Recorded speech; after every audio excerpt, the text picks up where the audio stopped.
महिलांची क्रांती, महिलांमध्ये जी क्रांती घडवली ती क्रांती देणारे महात्मा ज्योतिबा फुले असतील. महात्मा ज्योतिबा फुलेंचं स्वप्न सत्यात उतरवणारे डॉक्टर बाबासाहेब आंबेडकर, जे भारताचे पहिले गुलामगिरीची कबर खोदली खरी, पण त्यामागे पोलादी पंख म्हणून उभी ठाकली ती माता रमाई, जिनं पोटचे 3 गोळे मातीत मिसळले. बाबासाहेबांच्या संसार करताना त्या चटक्यानी भाजून निघाली, पण त्याची झळ बाबासाहेबांच्या कार्यकर्तृत्वाला लागू दिली नाही. आणि म्हणूनच आज तुमच्या माझ्या अंगणामध्ये स्वातंत्र्याचं सूर्य उगवू शकतं. त्या त्यागमूर्ती माता रमाई. अहिल्याबाई होळकर हा समाजात दारिद्र्य, अंधार आणि अगदी बेरोजगारीच्या कचाट्यात सापडलेल्या समाजामध्ये क्रांतीची लाट होऊन आल्या त्या अहिल्याबाई होळकर असतील. आणि ज्यांच्यामुळे तानुबाई बिर्जे पहिला महिला पत्रकार घडल्या, ज्यांच्यामुळे मुक्ता साळवे दीनदलितांचं दुःख वेशीवर टांगणारी समाजसेविका घडली, ज्यांच्यामुळे ताराबाई शिंदे पहिला विद्रोही लेखिका घडल्या, आणि ज्यांच्यामुळे मी सुद्धा तुमच्या समोर उभी राहून बोलण्यास लायक बनले, त्या क्रांतिज्योती सावित्रीबाई फुले या आणि इतर महानायकांसाठी एकदा जोरदार टाळ्या वाजवायच्या आहे. बघा, गौतम बुद्ध म्हणतात की माणूस हा स्वार्थी प्राणी आहे, खूप स्वार्थी प्राणी आहे. मनुष्य मात्र हा स्वार्थी प्राणी आहे, जो स्वार्थातच जगतो, स्वार्थातच मरतो, स्वार्थातच जगण्यात आनंद मानतो. आणि मग अशा स्वार्थाला सोडून नैतिकता श्रेष्ठ हा विचार घेऊन बुद्ध धर्म स्वीकारणं आणि त्या मार्गावर चालणं हे काही सोपं काम नाही. बाबासाहेबांनी नुसतं बुद्ध धर्म स्वीकारला नाही, तर त्या मार्गावर ते चालले आणि तो धर्म तुम्हाला आम्हाला दिला. बाबासाहेब म्हणतात की खाणं पिणं हे जगण्यासाठी असावं, जगणं भूषणभूत होण्यासाठी असावं, नाहीतर कुत्र्या मांजरासारखं जगणं असलं काही नसली तर डॉक्टर बाबासाहेब आंबेडकर यांच्या जयंतीने सुरुवात झालेली आहे. बरं, का केली जाते ही जयंती साजरी? काय केले डॉक्टर बाबासाहेब आंबेडकरांनी? किती महान होते ते? हे जर आपल्याला बघायचं असेल तर तुम्ही गुगलला गेले आणि गुगलला जर सर्च केलं who is the number 1 scholar in the world, जगामध्ये सगळ्यात बुद्धिमान व्यक्ती कोण आहे, देशामध्ये नाही जगामध्ये, नाव येतं डॉक्टर बाबासाहेब आंबेडकर. उचलू बघा, इतकं महान व्यक्तिमत्व आहे. जर तुम्ही सर्च केलं की who is the greatest king in the India, सगळ्यात महान राजा कोण होता, तर छत्रपती शिवाजी महाराजांचं नाव येतं. आणि सगळ्यात महान व्यक्ती म्हणून कोण होता सर्च केलं तर डॉक्टर बाबासाहेब आंबेडकरांचं नाव येतं. बघा, म्हणतात गाणं पण आहे, 2च राजे इथे गाजले कोकण पुण्यभूमीवर, एक त्या रायगडावर एक चौदार तळ्यावर. आपण इतके पुण्यवंत आहोत, इतके आपण नशिबान आहोत की आपल्याला एक नाही तर जगज्जेता म्हणजे जगाला लाजवेल इतक्या बुद्धीचा आणि पराक्रमी असे 2 व्यक्ती आपल्याला लाभलेले आहेत. बघा, कोलंबिया विद्यापीठाला 250 वर्ष पूर्ण झाली होती आणि 250 वर्षांमध्ये जितके विद्यार्थी येऊन गेले त्यातले जे विद्यापीठानं 2014 मध्ये करायचे ठरवले. बरं, ती मोठी यादी काढली 2004 मध्ये, तर ती यादी इतकी मोठी झाली की ती यादी प्रसिद्ध करण्यासाठी त्या विद्वानांना त्रास होऊ लागला. मग त्यांनी ती यादी सॉर्ट केली, छोटी केली आणि मग ते 10 विद्वान काढले. तर त्या 10 विद्वानांनी भागलं नाही, तर त्यांना नंबर 1 चा विद्वान काढायचा होता. तर कोलंबिया विद्यापीठातील नंबर 1 चा विद्वान कोण असेल तर नंबर 1 ला नाव होतं डॉक्टर बाबासाहेब भीमराव आंबेडकर. बघा, मग त्या कोलंबिया विद्यापीठाने फक्त नाव काढून ते जाहीर केलं नाही, तर त्या विद्यापीठाच्या प्रांगणामध्ये 35 फुटी बाबासाहेबांचा पुतळा उभा केला, जो आजही तुम्ही कोलंबिया विद्यापीठात गेलं तर तिथे तुम्हाला तो बघायला मिळेल. आणि त्याखाली लिहिलेलं आहे सिम्बॉल ऑफ नॉलेज, ज्ञानाचं भांडार. कोण आहे? डॉक्टर बाबासाहेब आंबेडकर. इतकं महान व्यक्तिमत्व जर असेल तर त्या महान व्यक्तिमत्व घडवण्यामागे जी पार्श्वभूमी आहे ती पार्श्वभूमी सुद्धा आपल्याला पाहावी लागेल. डॉक्टर बाबासाहेब म्हणतात की इतिहास घडवणारे लोक, इतिहास विसरणारे लोक इतिहास घडवू शकत नाही. आपण मात्र इतिहास विसरून चाललेलो आहोत. आपण हळूहळू काय करतोय, कारण उत्सवप्रिय व्हायला लागलेला आहे समाज.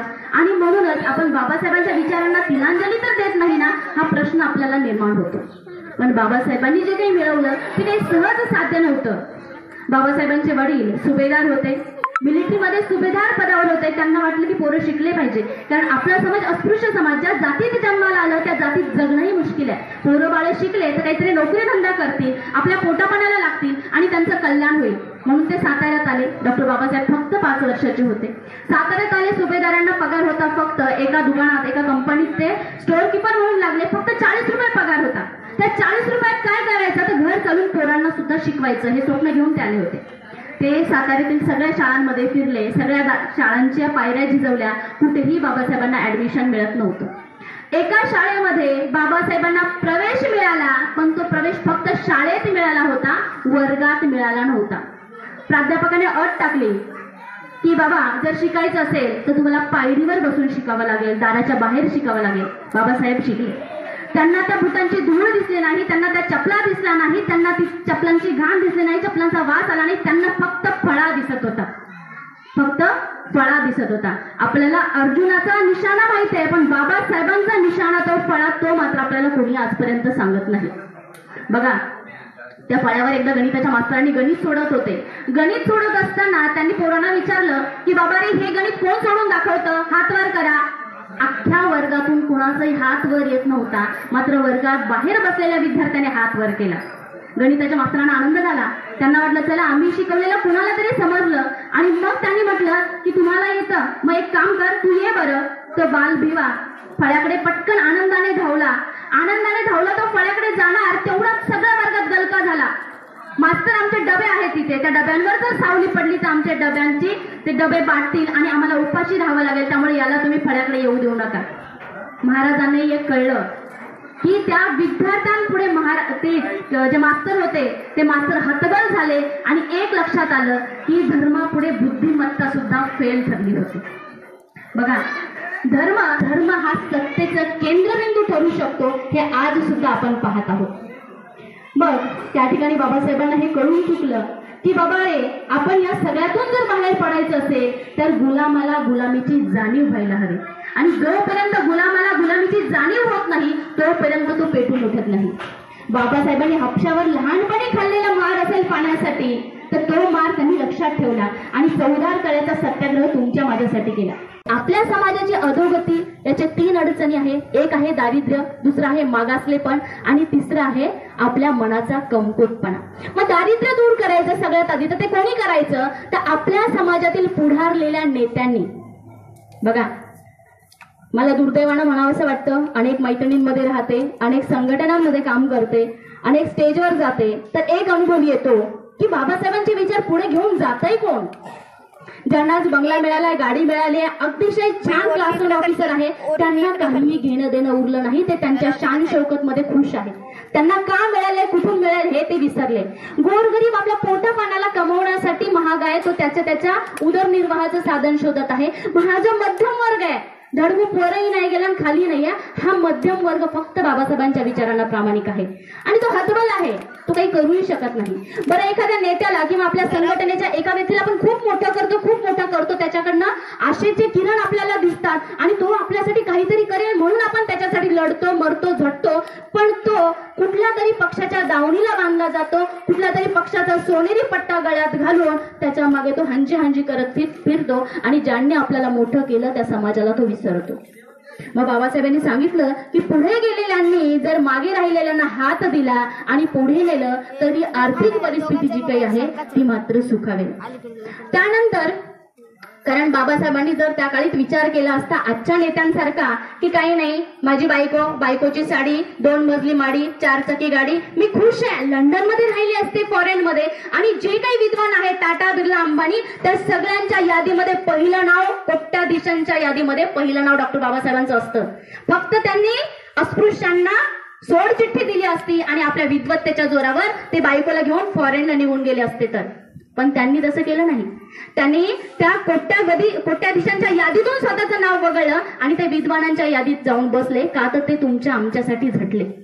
बघा, दुसरी सांगितलेली त्यांनी मागासलेपणा आणि कमकुवतपणा हा कुठून येतोय, तर हा मागासलेपणा आणि हा कमकुवतपणा येतोय आपण स्वतःला दिलेल्या दुय्यम दर्जातून. आजही बऱ्याच बायका मी त्यांच्यामध्ये जाते तर मला लक्षात येतं त्या स्वतःला कमी लेखताय, त्या स्वतःला मागासलेलं समजताय, त्या स्वतःला अजूनही अधिकार मिळाले तरी अस्पृश्य समजताय, पुढे जाण्यासाठी धजावत नाहीये. आणि हाच मागासलेपणा आपल्या प्रगतीमध्ये खूप मोठा अडथळा आहे. एक मोठं झाड असेल तर त्या मोठ्या झाडाच्या सावलीत एक छोटं झाड मोठं होत नाही, ते खुरटच राहतं. मग हिंदू धर्मांमध्ये जर आपण राहिलो तर आपली अवस्था त्या छोट्या झाडाप्रमाणे आहे. मोठं झाड ना त्याला प्रकाश मिळू देतं ना सावली मिळू देतं, आपणच खाताना आपणच मोठं होतं. छोटं झाड खुरटं ते खुरटच राहतं. मग आपला समाज असा खुरट्या झाडासारखा राहू नये म्हणून बाबासाहेबांनी धर्मांतरण केलं. बरं, धर्मांतरण बाबासाहेबांनी ठरवलं आणि लगेच केलं असं नाहीये. अक्षरशः त्यांनी 20 वर्ष सगळ्या धर्मांचा अभ्यास केला आणि मग सगळ्या धर्मांचा अभ्यास केल्यानंतर स्वातंत्र्य, न्याय, बंधुता आणि समता या तत्वावर आधारित त्यांनी बौद्ध धम्माचा स्वीकार केला आणि त्या धम्मावर ते चालले सुद्धा. आज आपण काय करतोय, त्यांनी बाबासाहेबांनी सांगितलेली गोष्ट आज खरी होताना दिसते. बाबासाहेब म्हणाले की वर्ण वर्चस्ववादाने दिलेली जातीची लेबल घेऊन जर तुम्ही बुद्ध धम्मात येत असाल तर तुम्ही धम्माला बर्बाद करायला येत आहे. कारण तुम्ही काय करता, आपली जात मिरवता, जात मिरवून मग बुद्ध धम्मात येता आणि ब्राह्मणांच्या ऐवजी या बुद्ध धम्माचं ब्राह्मणीकरण करतात आणि मग तुम्ही बुद्ध धम्माला फेल ठरवता. मग तुम्ही बुद्ध धम्माला स्वीकारलेला आहे की नाही, साधी उदाहरणं. लग्न करताना आजही जर तुम्ही जाती आणि पोट जाती बघत असतील आपापल्या धम्मातील, आपापल्या जातीतील, त्यानंतर तुम्ही आजही जर आपल्या जातीला धरून पुढे जात असाल आणि इतर जातींना कमी किंवा जास्त लेखत असाल तर अजूनही तुम्ही बुद्ध धम्म पूर्णपणे स्वीकारलेला नाहीये. एक गोष्ट लक्षात ठेवायची, हा धम्म जो आहे ना हा खूप सायंटिफिक, खूप विज्ञानावर आधारित आहे. बरं, बाबासाहेबांनी हे आंदोलन स्वीकारलं त्याच्या आधी बाबासाहेबांनी पाहिलं की अनेक संतांनी हे आंदोलन स्वीकारलेलं होतं. संतांनी जे आंदोलन स्वीकारलं ते फक्त संत आंदोलन नव्हतं, ते सायंटिस्ट यांचं आंदोलन होतं, ते भयमुक्तीचं आंदोलन होतं, ते भक्तीचं आंदोलन नव्हतं. मग संत कबीरांपासून जर बघितलं तर संत कबीर म्हणतात की ज्यात संत कबीरांनी सांगितलंय की 4 वर्ण आप बनावे ईश्वर की बतलाई, देखो चतुरों की चतुराई. बघा चतुर कसे आहेत, त्यांचा पोटा पाण्याचा धंदा व्यवस्था चालण्यासाठी आणि आपल्याला वर्चस्व त्यांनी प्रस्थापित करण्यासाठी त्यांनी काय केलंय, देखो चतुरों की चतुराई, 4 वर्ण आप बनावे ईश्वर की बतलाई. 13व्या शतकात कबीर म्हणतात आणि यांनी 4 वर्ण तर यांनी बनवले, हे काही ईश्वर निर्मित नाहीये आणि ईश्वराचे म्हणून आपल्यावर ते लादल्याने आपण ते ओझं अजूनही घेऊन चाललोय. रैदास म्हणतो, जात पात के खेल में उलझ रहे सब लोग, मनुष्य तो को खारा रैदास नाम करो. अरे जाती जातीत तुम्ही भांडत राहा आणि तुमची माणुसकी संपून चाललेली आहे, संत रैदास म्हणतात. संत नामदेव त्यांनी सुद्धा हेच म्हटलेलं आहे, 4 वर्ण गाय के एक वर्ण का दूध, तुम काहे के ब्राह्मण और हम काहे के सूर. हा प्रश्न संत नामदेवांनी सुद्धा विचारला. बाबासाहेबांनी हाच प्रश्न प्रस्थापितांना विचारला आणि पुढे त्यांनी धर्मांतरण केलं. तब्बल 20 वर्ष अभ्यास करून आणि मग त्यांनी ते धर्मांतरण केलेलं आहे. मग ते केल्यानंतर त्यांना एक गोष्ट लक्षात आली की आपल्या समाजाची प्रगती होईल, मात्र समाजाने तो स्वीकारला पाहिजे, त्याच्या मार्गावर समाज चालला पाहिजे. मग या समाजाचा अर्धा भाग असणाऱ्या स्त्रिया यांचा त्यांनी विचार केला. बघा, स्त्रिया ही समाजाची अर्धी शक्ती आहे. मग ज्यावेळेस महात्मा फुले आले होते ड्यू डचला भेटायला, त्यावेळेस ते म्हणाले होते समाजाची प्रगती बघायची असेल तर शेतकऱ्याची प्रगती बघा. पण डॉक्टर बाबासाहेब म्हणतात या समाजाची प्रगती बघायची असेल तर इथल्या स्त्रियांची प्रगती बघा आणि इथल्या स्त्रिया जर प्रगत झाल्या तरच तो समाज प्रगत होईल, अन्यथा नाही. मग छत्रपती शिवाजी महाराजांनी सांगितलं की शत्रू समोर आला की मान आणि डोळे, नजरेला नजर रोखून पाहायची, पण शत्रूची स्त्री जरी दिसली तर नजर खाली गेली पाहिजे. महात्मा फुले पुढे आले आणि ते म्हणाले की जिच्या हाती पाळण्याची दोरी ती जगाला उद्धारी, पण तिच्या हातात शिक्षणाची दोरी दिली तर तिचा झोका योग्य दिशेला झेपावेल. याही पुढे जाऊन बाबासाहेब म्हणतात की जिच्या हाती पाळण्याची दोरी ती जगाला उद्धारी, पण जिच्या हातामध्ये जर तुम्ही आर्थिक स्वातंत्र्य दिलं आणि तिच्या हातात आर्थिक सत्ता जर दिली तर झोका योग्य दिशेला झेपावेल. बघा, बाबासाहेबांनी महिलांना स्वातंत्र्य दिलं, समता दिली आणि मेन म्हणजे बघा आजही अनेक महिला बाबासाहेबांनी दिलेल्या आर्थिक स्वातंत्र्याचा फायदा घेत आहे असं नाही. आता माझ्याकडे अनेक महिला रुग्ण म्हणून येतात, हॉस्पिटलमध्ये आल्या की त्यांना तपासणी करते, औषध लिहून देते, औषध घेऊन जाताना त्या विचारतात मॅडम यांना विचारून उद्या घेऊन जाते. म्हणजे अजूनही स्वतःच्या आजारासाठी 4 पैसे खर्च करण्याचा अधिकार आमच्या महिलांना मिळालेला नाही.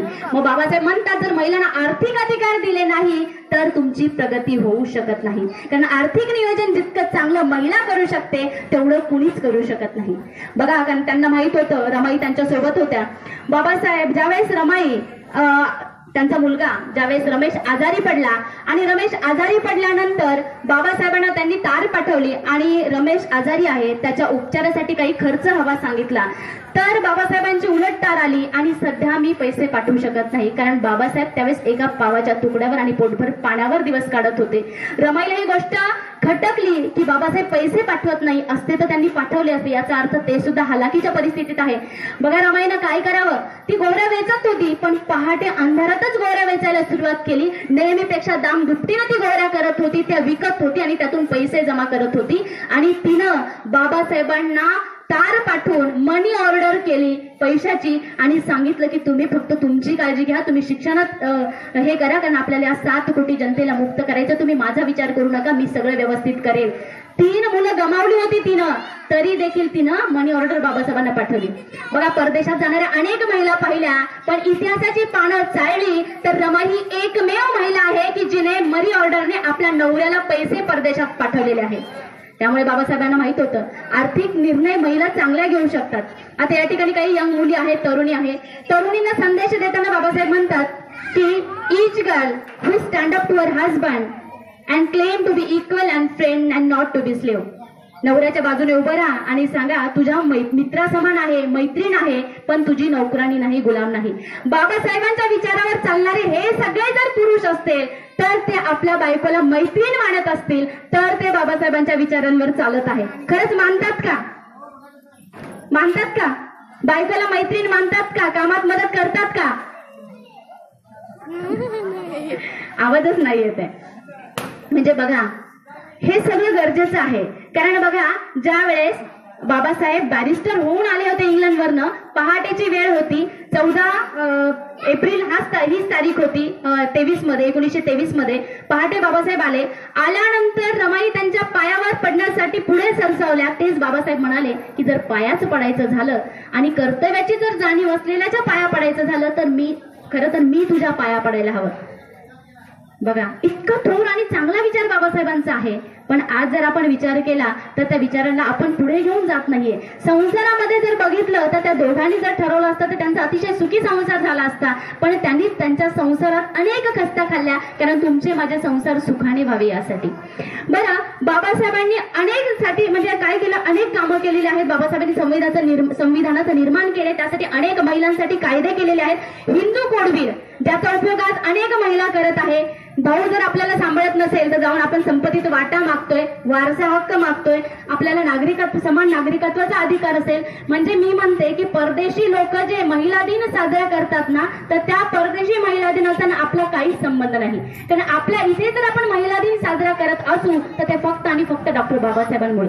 आपल्याला प्रौढ मतदानाचा अधिकार मिळत असेल, समान कामासाठी आपल्याला समान वेतन पुरुषांच्या बरोबरीने मिळत असेल आणि प्रसूती रजा 6 महिन्याची मिळत असेल तर ते फक्त आणि फक्त बाबासाहेबांमुळे मिळत आहे. म्हणून आपला महिला दिन रोजचा सुखकर आहे तो फक्त आणि फक्त बाबासाहेबांमुळे. हिंदू कोडविलाला अनेकांनी विरोध केलेला असताना बाबासाहेबांनी त्या ठिकाणी ठणकावून सांगितलं की तुम्ही स्त्रियांना किंवा लैंगिक असमानता आणि अस्पृश्यता निवारण न करता जर फक्त आर्थिक मुद्दे धरून कायदे करत असाल तर हे लक्षात ठेवा की ही तुम्ही शेणाच्या ढिगाऱ्यावर इमारत बांधत आहात, ती कधीही कोसळेल.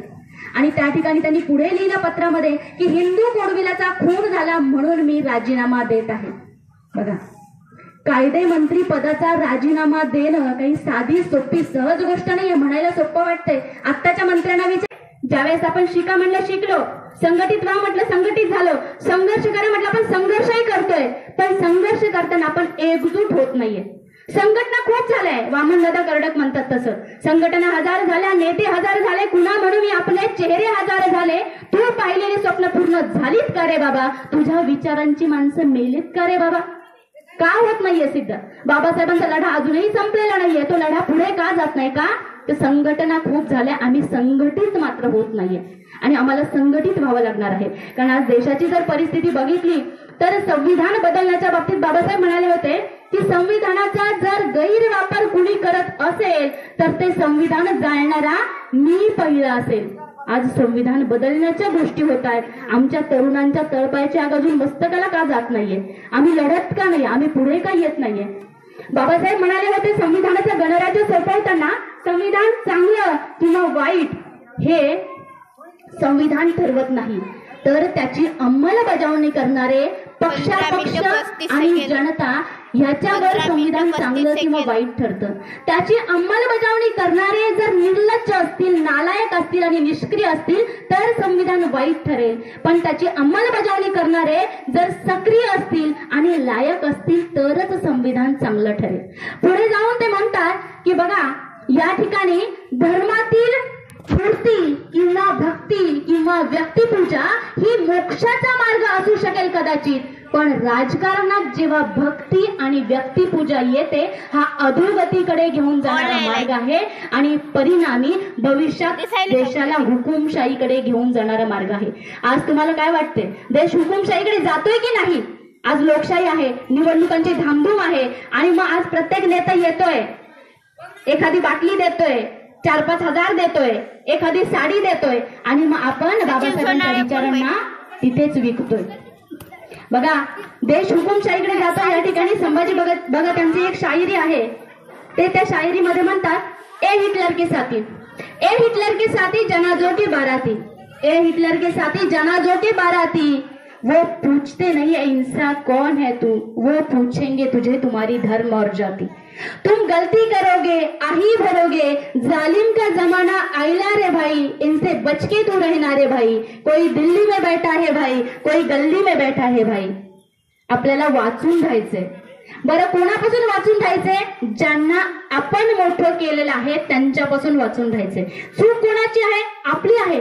बाबासाहेबांना शाहू महाराज भेटायला आले त्यावेळेस ते म्हणाले होते की आतापर्यंत आम्ही तलवारीच्या जोरावर या देशाची धुरा सांभाळली, संस्थानाची धुरा सांभाळली, पण यापुढे तुम्हाला लेखणीच्या टोकावर समाजाची धुरा सांभाळायची आहे. बाबासाहेबांनी ती अतिशय व्यवस्थित चोखपणे सांभाळली आणि तुमच्या बोटावर तो अधिकार देऊन ठेवला की या बोटावर तुम्हाला समाजाचा चांगला नेता निवडून त्या समाजाची धुरा सांभाळायची. आणि बाबासाहेब म्हणाले होते की तुम्ही अभ्यास करा. वाचनानं जर तुम्ही चांगल्या ग्रंथांचं वाचन केलं, पुस्तकांचं वाचन केलं तर तुमचं मस्तक कुणाचंही नतमस्तक, कुणापुढे नतमस्तक होत नाही, ते कुणाचं हस्तक होत नाही. मग आपण वाचायला हवं. आपण वाचणार कधी आहोत? आता बघा, माझे बांधव आता जयंतीची मिरवणुकीची तयारी करत आहेत. आताच काही बांधव मस्त मिरवणुकीसाठी फेटे घेऊन गेलेले आहेत. परिवर्तनाची चळवळ मिरवणुका काढण्या इतकी सोपी नाही. ही चळवळ जर आपण इतिहासात बघितलं तर ही चळवळ संत ज्ञानेश्वरांपासून, संत नामदेवांपासून त्यांना यातना भोगाव्याच लागलाय, अगदी बाबासाहेबांपर्यंत.